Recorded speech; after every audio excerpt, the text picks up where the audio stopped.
നിങ്ങളുടെ നാളെയിൽ നാം ചർച്ച ചെയ്യുന്നത് നാളെ 1201 മകരമാസം 6-ാം തീയതി, ജനുവരി മാസം 20-ാം തീയതി ചൊവ്വാഴ്ച, മംഗളവാരം അഥവാ ചൊവ്വാഴ്ച. നാളെ തൃശ്ശൂർ സൂര്യോദയം കാലത്ത് 6:51 അസ്തമയം വൈകിട്ട് 6:20 നാളത്തെ രാഹുകാലം നിങ്ങൾക്കറിയാം. 3 മുതൽ 4:30 വരെയുള്ള സമയം വൈകിട്ട് 1.5 മണിക്കൂർ സമയം രാഹുകാലം. നാം ശുഭകാര്യങ്ങളൊന്നും തന്നെ അനുഷ്ഠിക്കാറില്ല.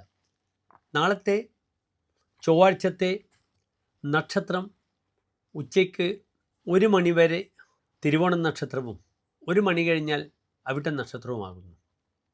നാളത്തെ തിഥി വെളുത്തപക്ഷത്തിലെ ദ്വിതീയ തിഥിയാണ്.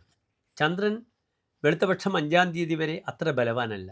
എങ്കിലും നാളത്തെ നക്ഷത്രം തിരുവോണം അഥവാ അവിട്ടം നക്ഷത്രം, ദ്വിതീയ തിഥിയൊക്കെ പ്രായേണ ശുഭ വിഷയങ്ങൾക്ക് നല്ലതാണ്. തിരുവോണം നല്ല നക്ഷത്രമാണ്, മഹാവിഷ്ണുവിൻ്റെ നക്ഷത്രമാകുന്നു.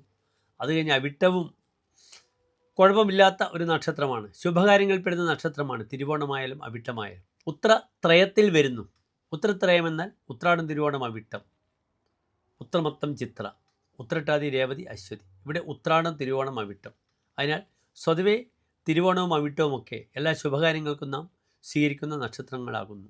ഇവിടെ എൻ്റെ പ്രിയപ്പെട്ട പ്രേക്ഷകർക്ക് നാളെ കാലത്ത് 10:15 മുതൽ 11:45 വരെയുള്ള സമയം എല്ലാ ശുഭകാര്യങ്ങൾക്കും അനുകൂലമായ വാങ്ങാനും കൊടുക്കുവാനും ഒക്കെ തന്നെ ഈ നക്ഷത്രങ്ങൾ വളരെ ഗുണമാണ്. വെളുത്ത പക്ഷത്തിലേക്ക് ബലവാനായി വരുന്ന തിഥിയാണെന്നറിയുക. നാളത്തെ പ്രാർത്ഥനയും ഭൂമിപരമായ വിഷയത്തിൽ എന്ത് ചെയ്യുന്നുണ്ടെങ്കിൽ വളരെ നന്നാവും. ഭൂമി വാങ്ങുക, ഭൂമി വിൽക്കുക, അതിനുവേണ്ടി ഭൂമി പൂജ ചെയ്യുക വരാഹമൂർത്തി ക്ഷേത്രത്തിൽ.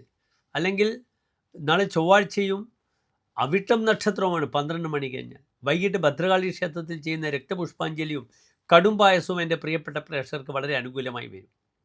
നാളത്തെ പ്രാർത്ഥനയും ഓം വരാഹമൂർത്തയെ നമഃ എന്ന പ്രാർത്ഥനയും വളരെയധികം ഗുണകരമായി ഭവിക്കുന്നതാണ്. എല്ലാ പ്രിയപ്പെട്ട പ്രേക്ഷകർക്കും ശോഭനമായ നല്ലൊരു നാളെ പ്രാർത്ഥിക്കുന്നു. നന്ദി, നമസ്തേ.